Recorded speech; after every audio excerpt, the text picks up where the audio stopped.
Okay, March. A phone call happens that nobody was supposed to know about. American officials, in the weeks after an April 8th ceasefire, start quietly telling other governments in the Middle East, warn Iran, tell them Israel might try to kill their own negotiators. Not Iran's soldiers, not Iran's generals. The two men sitting across the table from the United States, trying to end the war, Foreign Minister Abbas Araghchi and Parliament Speaker Mohammad Bagher Ghalibaf. That's what the New York Times reported on Thursday, citing current and former US officials. And it was confirmed independently by CNN the same week. Here's the sentence that should stop you cold. The United States was worried its own ally, Israel, might assassinate the two men Washington needed alive to finish the deal Washington itself was trying to make. Now here's the contradiction. Less than 72 hours before this story broke, Israel's defense minister, Israel Katz, stood in front of reporters and said the war with Iran could restart within 2 days. He said Iran's new supreme leader, Mujtaba Khamenei, was, and I'm going to give you the phrase exactly as reported, marked for death. Not a hypothetical, not a warning, a stated intention from a sitting cabinet minister about the son of the man Israel already killed. So which is it? Is Israel restrained, disciplined, working inside an alliance where Washington calls the shots on who lives and who doesn't? Or is Israel openly, publicly, on the record, planning the next assassination while the ink on a ceasefire memorandum is barely dry? These two things cannot both be fully true, and I think almost nobody covering this story this week is asking the right question about why. Here's what the headlines are asking. Did Israel really try to kill Iran's negotiators? That's the surface question. It's a good headline. It's got intrigue, it's got denial. Netanyahu's own office called the story a complete fabrication of reality on X in almost those exact words. It's got mystery. But it's the wrong question, because it assumes this is a story about one plot, one moment, one decision. The real question is this. Why does the United States need to restrain its closest ally in the Middle East from killing the very people the US needs to end a war that the US and that same ally started together? That's not a scandal question. That's a structural question. And once you start asking it that way, this story stops being gossip and starts being a window into something much bigger, a pattern that shows up again and again when two allies fight the same war for two completely different reasons. I'm calling this dynamic the Leash Problem. Write that down, because we're going to come back to it 4 or 5 times in the next half hour. Here's the underlying logic, and I'll keep it simple. In international relations, there's a well-known idea called the alliance security dilemma. It comes out of the work of political scientist Glenn Snyder. The basic idea: when two states are allied, each one is constantly managing two opposite fears. Fear 1 is abandonment, that your ally will walk away right when you need them. Fear 2 is entrapment, that your ally will drag you into a war or an escalation that you never actually wanted just because you're tied to them. Most of the time, we talk about the weaker partner fearing abandonment by the stronger one. Small NATO states worried the US won't show up. Taiwan worried Washington won't intervene. That's the normal story. But the leash problem is what happens when it flips. When the stronger senior partner starts fearing entrapment by the smaller one. When Washington starts worrying that Israel's independent actions will trap the United States in a war, it no longer wants to fight the way its ally wants to fight it. That's exactly what's happening here. And the evidence for it isn't just this one NYT story. It's a pattern that's been building since February. Let's walk through it in order, because the sequence matters more than any single headline. Piece 1, February 28th. That's day 1 of what's now called Operation Epic Fury, the joint US-Israeli strike campaign against Iran. In one wave, in about half a minute, according to Israeli reporting, roughly 30 senior Iranian officials were targeted. Supreme Leader Ali Khamenei was killed in a strike on his compound. IRGC Commander-in-Chief Hossein Salami, killed. Armed Forces Chief of Staff Mohammad Bagheri, killed. Defense Minister Aziz Nasirzadeh, killed. This was, by any definition, a decapitation strategy, an attempt to physically remove the people who run the Iranian state all at once on day 1. Trump's own statement on March 1st cited more than 48 officials killed on the opening day alone. Piece 2, March 17th.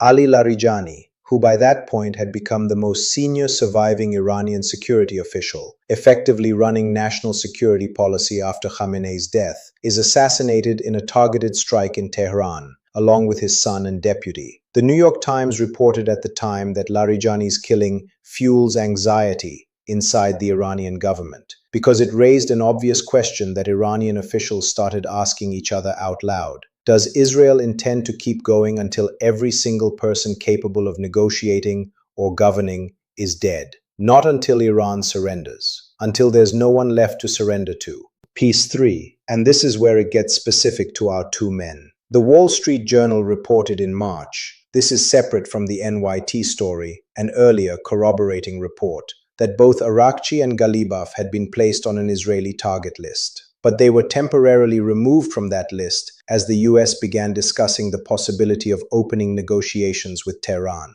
According to the New York Times later reporting, a US official and a Middle Eastern official said the Trump administration played a direct, active role in getting at least Ghalibaf removed. Washington asked Israel directly to back off him. There was also a Pakistani official who told Reuters back in March that Islamabad had specifically requested Washington keep both men alive, warning that if either were killed, in the Pakistani official's words, there would be no one else to talk to. According to that same reporting, that's the specific moment the US formally asked Israel to stand down on targeting them. Piece 4, and this is the one with real cinematic detail, so stay with me. April 12th, Ghalibaf travels to Islamabad to meet with Vice President J.D. Vance. This is a serious, high-level meeting. More than 70 members of the Iranian delegation made the trip. Because of the assassination fears, Pakistani fighter jets literally escorted the Iranian aircraft from the Iranian border to Islamabad and then escorted it back. On the return flight, Iranian security forces radioed the plane carrying Ghalibaf with intelligence that 2 Israeli fighter jets had entered Iranian airspace from the west, near Iraq, and that an attack might be imminent. The plane made an emergency landing in Mashhad, in northeastern Iran, and Ghalibaf's delegation completed the journey back to Tehran overland instead of by air. Now, I want to be careful here, because this is exactly the kind of detail that gets exaggerated in retelling. We do not have confirmation of what those jets intended to do. We have Iranian security assessments, relayed through officials, reported by the New York Times based on both American and Iranian sources. That's a real allegation with real sourcing. It's not confirmed the way a body count is confirmed. Keep that distinction in your head, because I'm going to come back to it in the Steelman section. Piece 5, June 17th. After all of that, after the decapitation strikes, after Larijani, after the Islamabad incident, Arakchi and Ghalibaf are still the ones who signed the 14-point Memorandum of Understanding with the United States. The same 2 men Israel allegedly wanted dead are the 2 men whose signatures are on the only document currently keeping this war paused. That's not a footnote, that's the entire point. If either of them had been killed in March or April, there is a real argument that this memorandum simply does not exist. So now hold all 5 of those pieces together and look at the picture they make. The United States and Israel started this war together with a shared initial goal: decapitate the regime, potentially trigger regime change. But by April, their goals had, and I'm quoting the framing used by officials cited in the Times reporting, diverged radically. Washington started looking for an off-ramp. Israel, according to that same reporting, gave only grudging support to the initial truce, with many voices in Israel believing the US was moving too fast to stop the fighting before the job was finished. That's the Leash Problem in its purest form. You have a senior partner, the United States, that started a war it now wants to end through negotiation, and you have a smaller, more determined partner, Israel, that isn't finished, and whose ongoing actions, real or rumored, threaten to unravel the very off-ramp the senior partner built. The senior partner doesn't control the smaller one. It can only ask. It can only warn. And in this case, it apparently had to go through Pakistan and Qatar as intermediaries just to deliver the message, because it couldn't simply order Israel to stand down and expect that to be the end of it. All right, let's go to the layer almost nobody is connecting to this. Everyone's treating the assassination story as if it's just about Iran and Israel. But there's a second, quieter track running in parallel that tells you this isn't isolated. It's part of a broader pattern of Trump actively restraining Netanyahu specifically on multiple fronts at the same time. In June, this is separately reported, also by CNN, citing two people familiar with the exchange. Trump had what's described as a heated phone call with Netanyahu over a planned Israeli ground operation in Lebanon. Trump reportedly used expletives to convey his disapproval. This wasn't about Iran's negotiators. This was about Lebanon. A completely different front, a completely different disagreement, but the same underlying dynamic. Israel wants to keep escalating operationally, and Trump keeps trying to pump the brakes because escalation on any front threatens the broader deal he's trying to hold together. And here's the detail that I think is the real needle mover. US officials have also been, in their words, closely watching Israel's intelligence and spying network, which has reportedly ramped up surveillance not just on Iranian officials, on American officials too. Read that again. The United States is monitoring its own allies' intelligence activity, including activity potentially directed at the US's own people, because Washington no longer fully trusts that Israel will tell it what it's planning before doing it. That is not the description of a tightly coordinated alliance. That's the description of a senior partner who has lost operational visibility into what its junior partner is actually going to do next, and who has to compensate by watching them, the same way you'd watch anyone whose next move you can't predict. Now let's zoom all the way out, because this pattern, a senior ally trying to leash a more aggressive junior partner mid-conflict, has happened before, and history gives us a genuinely useful comparison. October 1973, the Yom Kippur War. Egypt and Syria attack Israel. The US resupplies Israel through Operation Nickel Grass, and within about 2 weeks, the battlefield completely flips. Israeli forces cross the Suez Canal and encircle Egypt's entire Third Army, tens of thousands of Egyptian soldiers, with the road to Cairo essentially open. At that exact moment, Nixon and Kissinger, the senior ally, the one supplying the weapons, stepped in and actively restrained Israel from finishing the job.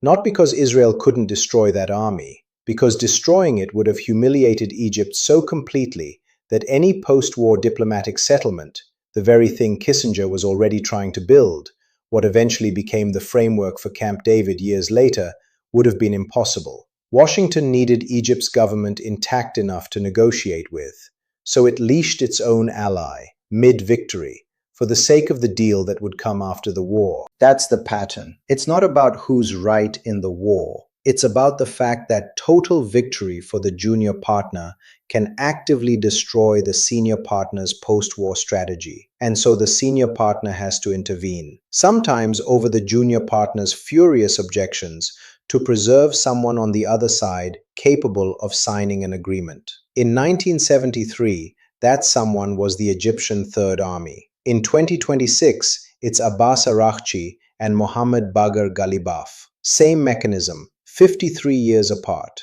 Okay, now let me steelman the other side of this, because there's a genuinely strong case against the framing I've just given you, and I don't want to hand-wave past it. Here's the strongest version of the counter-argument. The Israeli Prime Minister's office called this story fake news and a complete fabrication of reality, full stop, on the record. The Israeli embassy in Washington declined to comment rather than deny it specifically. And here's the structural point. The entire NYT report rests on anonymous current and former US officials describing warnings that were relayed indirectly through third countries about a plot that was never confirmed to have concrete operational planning behind it. There is no captured Israeli order. There is no intercepted communication.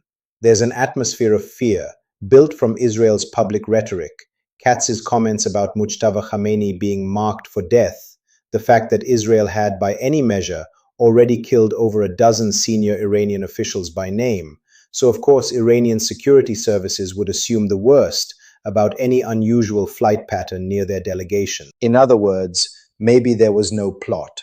Maybe this is fear, pattern matching, and diplomatic caution dressed up as intelligence.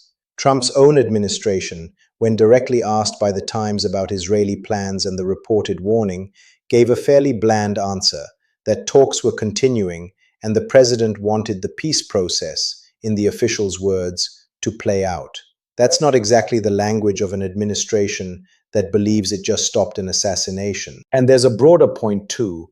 Allies disagree loudly all the time without the alliance actually breaking. The US and UK had a genuine, serious rupture over Suez in 1956. Eisenhower forced Britain and France into a humiliating withdrawal from Egypt by threatening their currency. That relationship recovered and became arguably the closest bilateral alliance in the world. So disagreement over tactics, even public, angry disagreement, doesn't automatically mean the underlying alliance is broken or that one partner no longer trusts the other in any meaningful sense. That's a real argument. Here's what I think it doesn't account for, though. It's not just one data point. It's the assassination warning, plus the Islamabad incident, plus Katz's public marked for death language about a sitting head of state, plus the reported June shouting match over Lebanon, plus the reported ramp-up in Israeli intelligence activity that the US felt it had to start monitoring. Any one of those alone is deniable, explainable, maybe even routine friction. All five together in under 4 months form a pattern that's consistent with exactly one thing: a senior partner that has lost the ability to predict or control its junior partner's next move, and is having to manage that unpredictability through intermediaries, warnings, and surveillance instead of through simple coordination. The Steelman is right that we can't prove a specific assassination plot existed, but the Steelman doesn't need to be wrong for the Leash problem to be right. You can believe the specific plot is unconfirmed and still recognize that the US clearly, demonstrably, believes it needs to actively restrain Israel's behavior toward Iran's negotiators, because Washington went to the trouble of using Pakistan and Qatar as back channels to deliver that warning in the first place. You don't build a diplomatic warning system for a threat you consider imaginary. So here's the synthesis. The United States and Israel went to war against Iran together in February with aligned goals: decapitate the regime, create the conditions for its collapse. Somewhere between the opening strikes and the April ceasefire, those goals split. Washington concluded that regime change wasn't materializing. Iran's theocratic government, according to the Times' own reporting, actually hardened after the fighting began, with the Revolutionary Guard Corps consolidating more control, not less. Facing that reality, Trump pivoted toward negotiation as the actual exit ramp.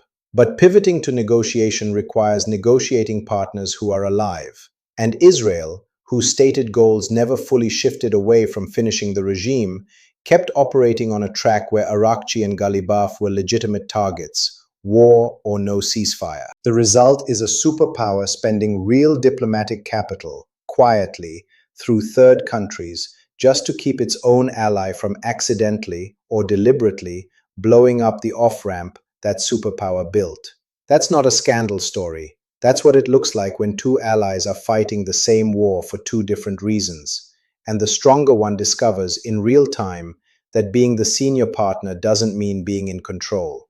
Now, 3 things to actually watch in the next 48 to 72 hours, and these are specific, falsifiable, not vibes. Number 1, watch whether Trump personally comments on, confirms, or denies the NYT report. So far, the White House response has been a non-answer through an official statement about wanting talks to play out. A direct denial from Trump himself would suggest the administration wants to protect the relationship publicly.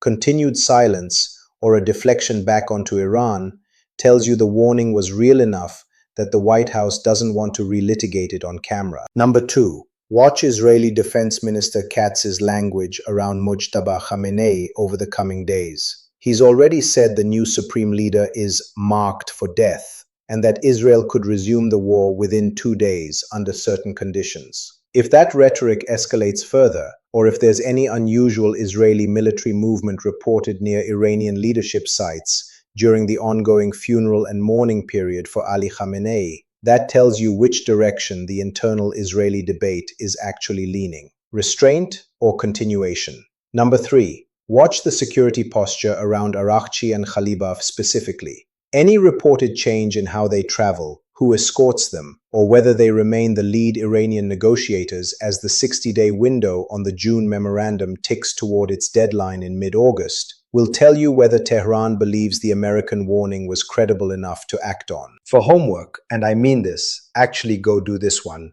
read the original New York Times report yourself, and then read the Israeli Prime Minister's office response on X, calling it fake news, side by side. Don't take my summary as the final word.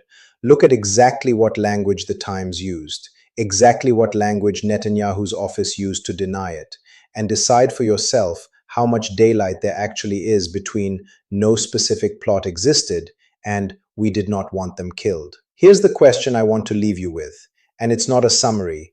It's genuinely the thing I keep coming back to. If the United States needs Israel to win this war, but needs Iran's negotiators alive to end it, whose war is this actually being fought for?